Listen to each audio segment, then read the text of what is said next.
Assalamualaikum warahmatullahi wabarakatuh. Kami dari kelompok 2 Teori Andrian yang beranggotakan dengan saya Yaya Sapitri dan selanjutnya Hai teman-teman, perkenalkan nama saya Putri Nurdiansa. Hai teman-teman, perkenalkan nama saya Widi Indra Nabila. Nama saya Muhammad Arsyil Hari. Nama saya Nanda Mailani Akbar. Saya Sylvia Iria Manurung. Jadi di sini kami membahas mengenai proses kedatangan dan proses keberangkatan dalam teori antrian. Langsung saja dimulai dari yang pertama, yaitu saya sendiri yang Sapitri akan membahas mengenai perkenalan antrian. Oke, langsung saja kita mulai. Sebelum kita membahas lebih jauh mengenai proses kedatangan dan proses keberangkatan dalam teori antrian, ada baiknya kita mengenal apa itu antrian. Mungkin dalam kehidupan sehari-hari kita sudah mendengarnya ataupun bahkan kita ikut melakukannya. Yuk langsung saja.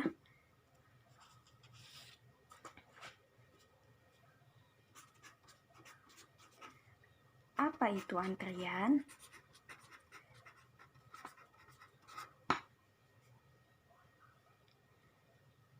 Nah, jadi antrian itu adalah tempat pelanggan menunggu sebelum dilayani.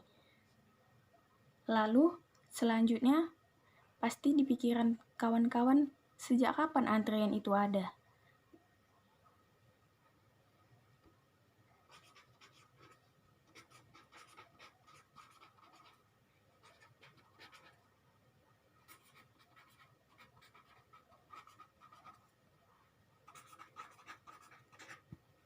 Nah, benar kan?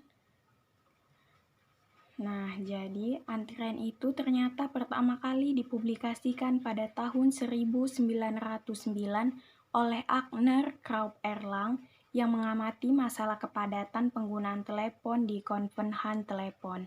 Lalu, mengapa sih ada antrian? Atau dalam pikiran kita, kenapa antrian bisa terjadi?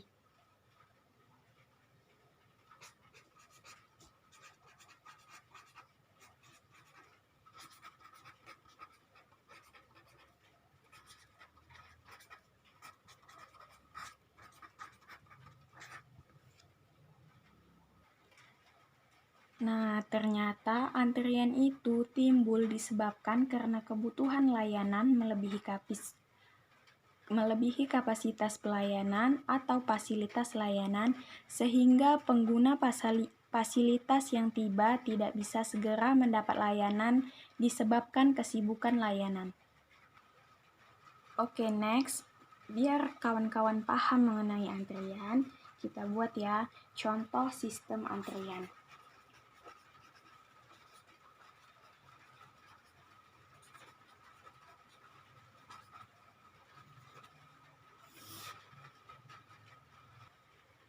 Jadi di sini kita memberikan contoh dalam sistem antriannya itu di sini ada perpustakaan. Pada perpustakaan kita juga sering mengantri kan. Jadi di sini perpustakaan, member, pegawai. Perpustakaan ini sebagai sistemnya.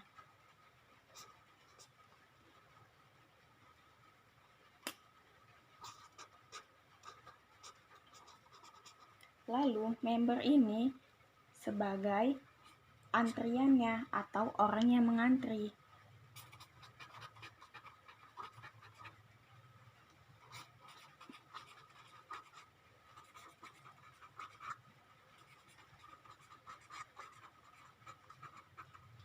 Lalu pegawai perpustakaan di sini sebagai fasilitas pelayanannya.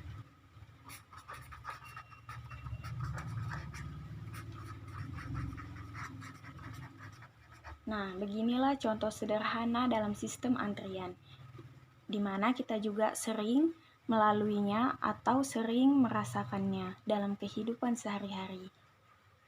Nah, tadi kan kita sudah bahas contoh sistem antrian. Selanjutnya, agar kita lebih paham mengenai antrian, di sini saya akan memberikan sederhananya struktur sistem antrian, agar kita lebih memahami mengenai antrian. Nah, di dalam antrian ini kita ada kedatangan, pelayanan, dan keberangkatan atau kepergian. Selanjutnya, saya akan memberikan contoh sistem antrian sederhana. Oke, di gambar yang sederhana ini, saya akan menjelaskan struktur sistem antrian. Nah, jadi di sini ada sumber masukan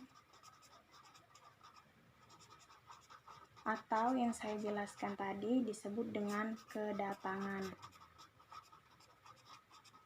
Selanjutnya, orang-orang kedatangan ini akan masuk ke dalam sistem antrian. Nah, selanjutnya baru masuk dengan mekanisme pelayanan.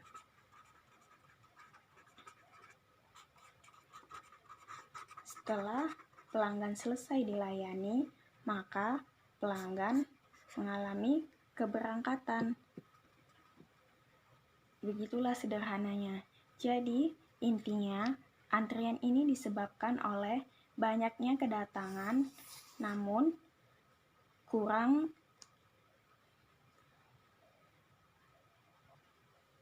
memadai atau kurang maksimal.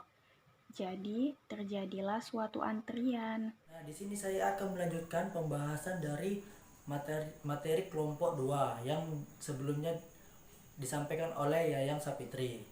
Di sini saya akan membahas tentang definisi keberangkatan, definisi pelayanan, dan definisi kedatangan. Di sini saya akan melanjutkan pembahasan materi dari kelompok 2. Yang pertama adalah saya akan membahas tentang definisi pola kedatangan. Menurut Wagner, pola kedatangan adalah pola pembentukan antrian akibat kedatangan pelanggan dalam selang waktu tertentu. Pola kedatangan dapat diketahui secara pasti atau berupa suatu variabel acak yang didistribusi peluangnya dianggap telah diketahui. Jika tidak disebutkan secara khusus, pelangganan datang secara individual ke dalam sistem antrian. Namun, dapat pula lebih dari satu pelanggan datang secara bersama ke dalam sistem antrian. Pada kondisi ini disebut bull arrival. Contoh dalam pola kedatangan: permintaan bantuan emergensi di rumah sakit atau pemadam kebakaran atau polisi. Pola pelayanan. Pelayanan disebut juga sebagai mekanisme pelayanan. Tiap-tiap fasilitas pelayanan kadang-kadang disebut sebagai saluran, dapat terdiri dari satu atau lebih pelayanan. Contoh dari pola pelayanan: pengurusan paspor oleh kantor imigrasi dan pengurusan akte kelahiran oleh Dinas Kependudukan dan Catatan Sipil. Saya akan melanjutkan pembahasan yang ketiga, yaitu pola kepergian. Pola kepergian adalah banyaknya kepergian pelanggan selama periode waktu tertentu. Pola kepergian biasanya dicirikan oleh waktu pelayanan, yaitu waktu yang dibutuhkan oleh seorang pelayan untuk melayani seorang pelanggan.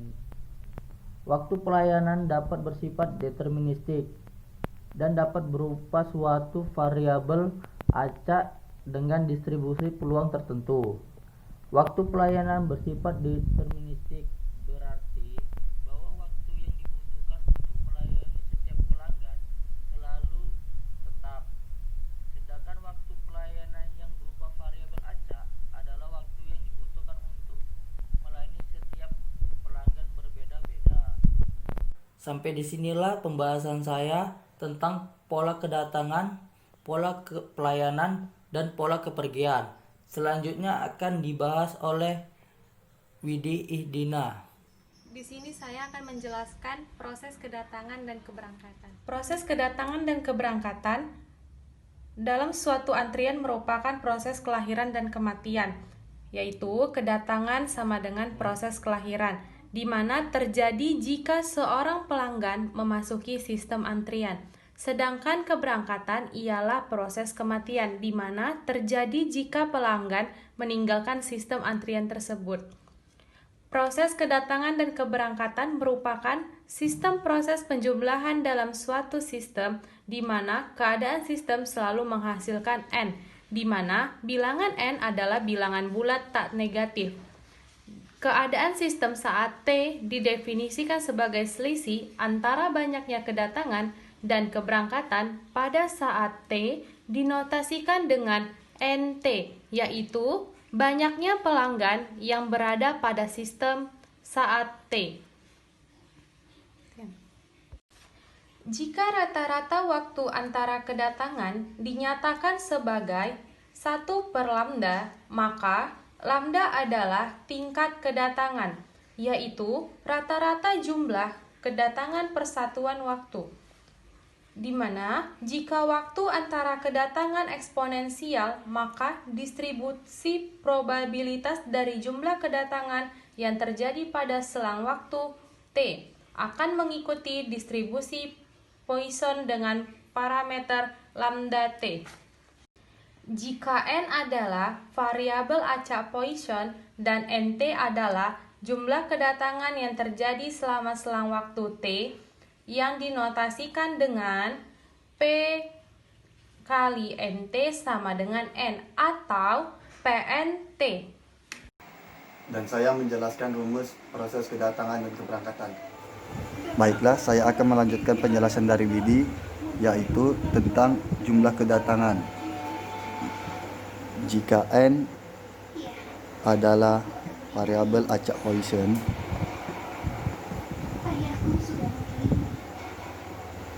nah, sebelum kita lanjut, apakah itu variabel acak Poisson? Variabel acak Poisson ini adalah variabel probabilitas yang mempunyai nilai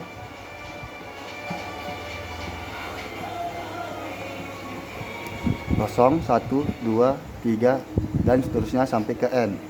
Nah, kita lanjutkan lagi tentang jumlah kedatangan yang tadi. Jika N adalah variabel acak Poisson dan NT adalah jumlah kedatangan yang terjadi selama selang waktu T.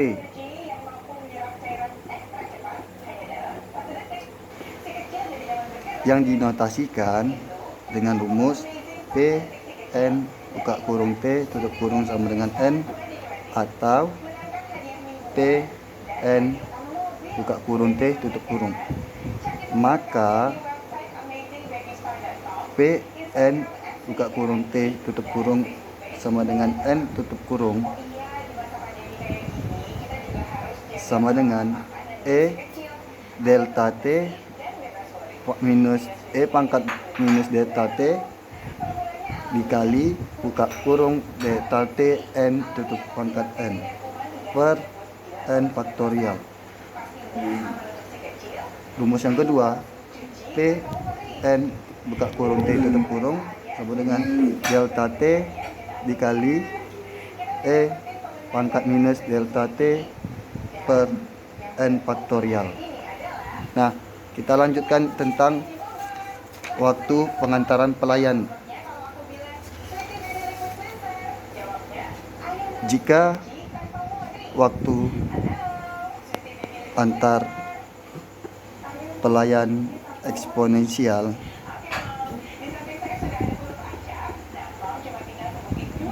dengan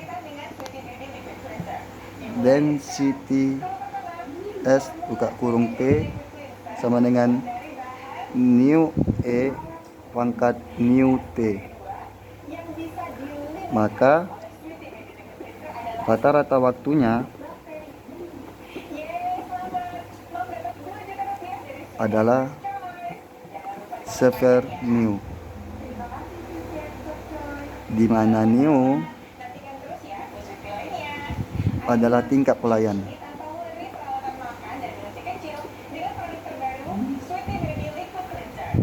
Nah, untuk kita mencari waktu antar pelayan ini ada rumusnya juga, dengan rumus Pn buka kurung T sama dengan nu T pangkat N besar kurang N kecil dikali E pangkat minus nu T per N kurang N faktorial.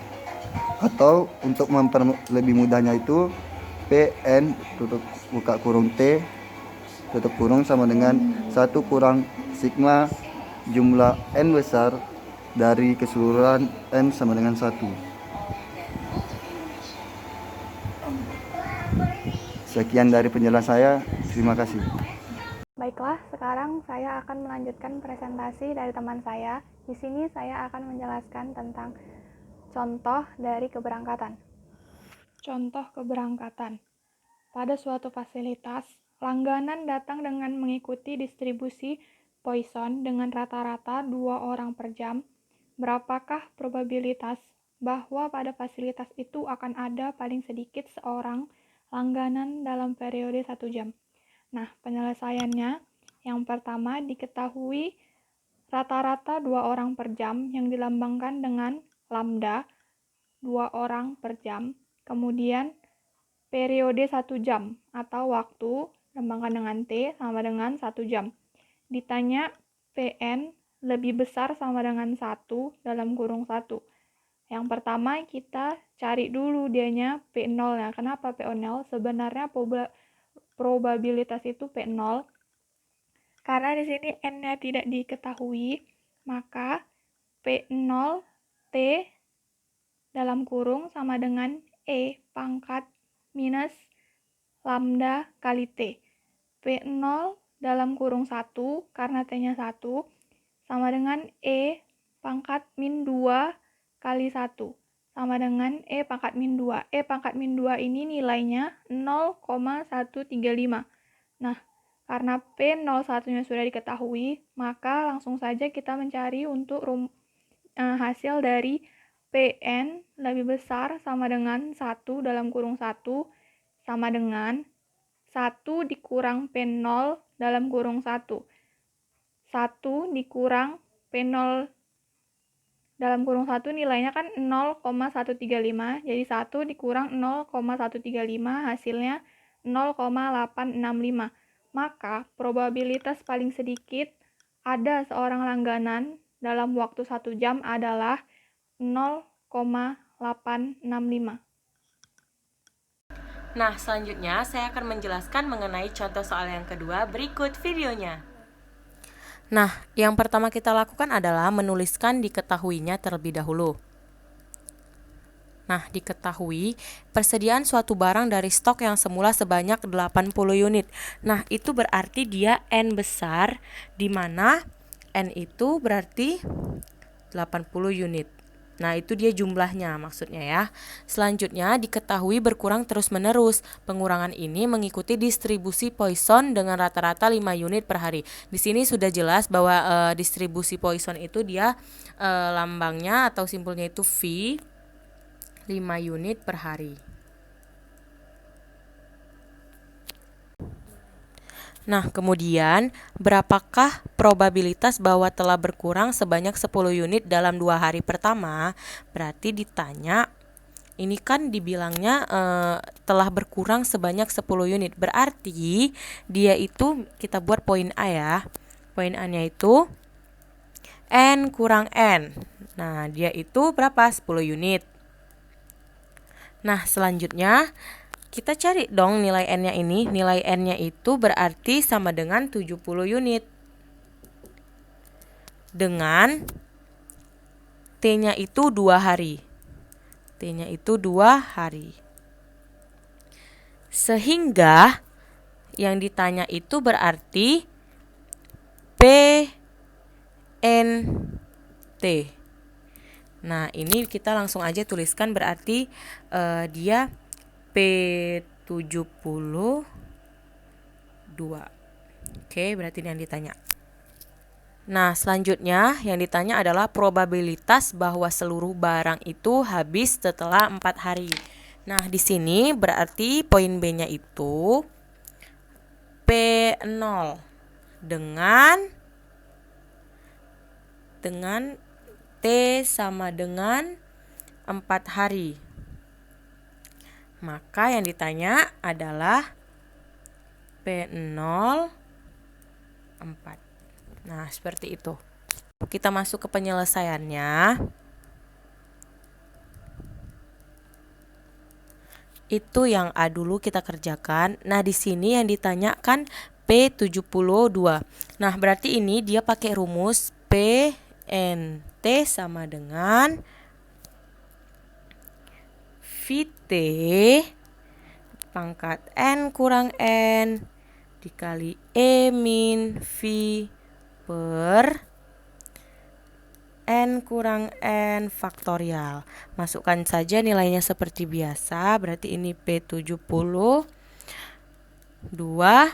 Selanjutnya 5 dikali 2 pangkat 80 kurang 70.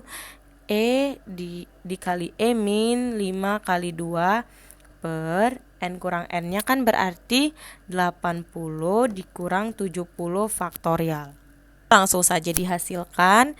Berarti ini 10 dipangkatkan 10 dikali E min 10 dikurang 10. Nah, kurang lebih itu hasilnya 0,125. Seperti itu. Selanjutnya kita masuk ke yang B. Nah, itu rumusnya kan P0. P0 ini maksudnya dia probabilitas tidak ada pelanggan dalam sistem. Jadi itu P0T sama dengan 1 dikurang sigma N, di mana N sama dengan 1 PNT. Tinggal masukkan nilainya. 1 dikurang 80 N sama dengan 1 PN pangkat 4. Nah, nilainya ini 1 dikurang, ini dia P1. Nah, ini maksudnya adalah dari 1 sampai P80. Nah, kan kita nggak mungkin nulis sampai 80 tuh. Jadi kita buat aja seperti ini. 4 ditambah titik-titik tambah P80 pangkat 4. Tutup turung kurawal. Nah, hasilnya itu sekitar 0,00001. Demikian presentasi dari kelompok kami. Lebih dan kurang kami mohon maaf. Kepada Allah kami mohon ampun. Assalamualaikum warahmatullahi wabarakatuh.